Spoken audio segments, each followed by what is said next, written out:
Kembali lagi di channel Jago Listrik. Kali ini saya akan membahas perbedaan watt dan VA itu secara umum, tidak terlalu teoritis, sehingga teman-teman yang awam tentang listrik bisa memahaminya. Nah, terkadang masih ada perdebatan ya teman-teman mengenai VA dan watt, apakah VA sama dengan watt atau tidak. Nah, jika sama, kenapa namanya dibedakan, dan jika beda, kenapa ditulis VA seperti rumus mencari watt saja. Nah, watt dan VA itu berbeda. Nah, kenapa berbeda?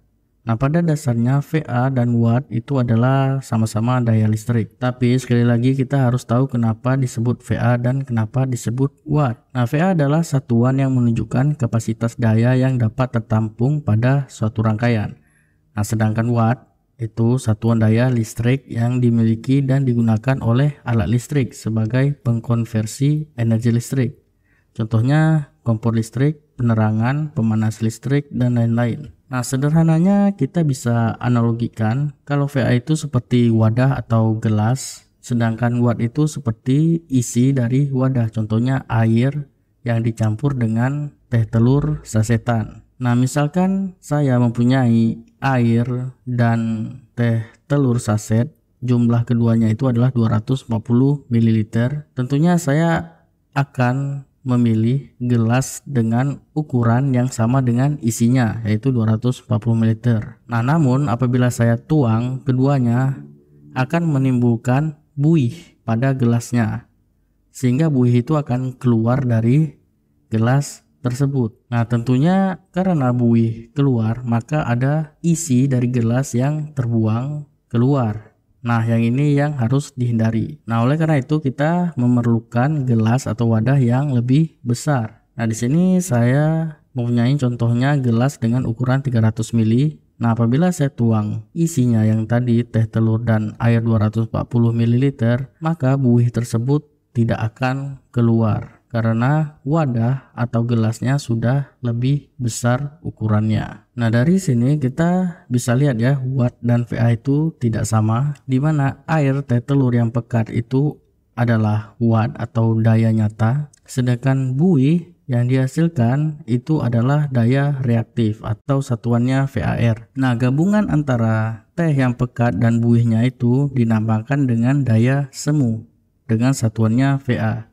Nah, jadi misalkan kita mempunyai AC dengan daya nyata wattnya itu 900 watt, maka kita memerlukan daya semu di atas dari daya nyatanya. Nah, di sini contohnya adalah 1300 VA. Nah, pasti teman-teman bertanya, apa sih itu daya reaktif? Nah, daya reaktif itu adalah daya yang diserap oleh peralatan listrik yang bersifat induktif. Jadi ada peralatan listrik yang bersifat induktif dan ada juga yang bersifat resistif. Nah, peralatan yang bersifat induktif itu seperti motor yang memiliki komponen berupa lilitan di dalamnya. Kalau peralatan listrik resistif itu contohnya lampu pijar karena tidak ada lilitan di dalamnya. Jadi pada beban resistif itu tidak menghasilkan daya reaktif karena tidak mempengaruhi faktor daya atau cos P-nya sama dengan 1.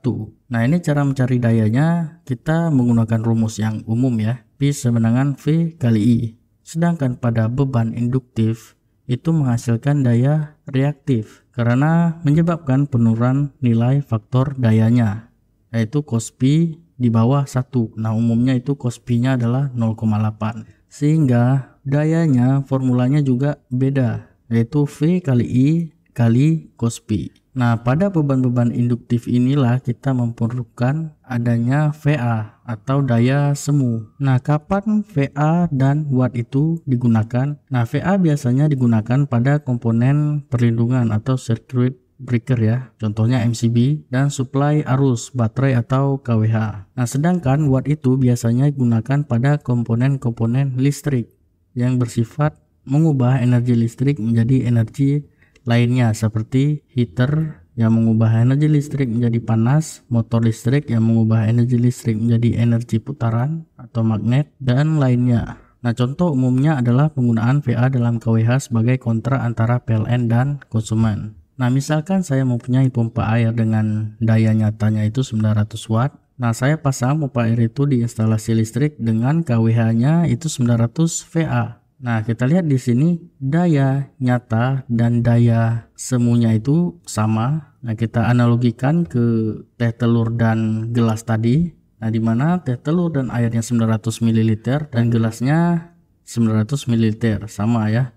Nah, di sini tentu saja akan meluap buihnya keluar dari gelas sehingga menyebabkan MCB yang ada pada kWh-nya itu ngetrip karena daya nyata dan daya semuanya sama. Nah, misalkan saya ganti kWh-nya dengan 1300 VA dengan beban sama 900 watt. Nah, di sini kita lihat analoginya, gelasnya saya ganti dengan 1300 ml, maka buih yang tadi keluar bisa tertampung pada gelas yang lebih besar. Jadi pompa air 900 watt bisa kita pasang pada instalasi dengan kWh 1300 VA. Nah, jadi MCB-nya tidak ngetrip, tetap bisa menyuplai arus dari sumber ke bebannya. Oke, sekian video penjelasan antara perbedaan watt dan VA. Apabila teman-teman belum paham bisa komen di bawah.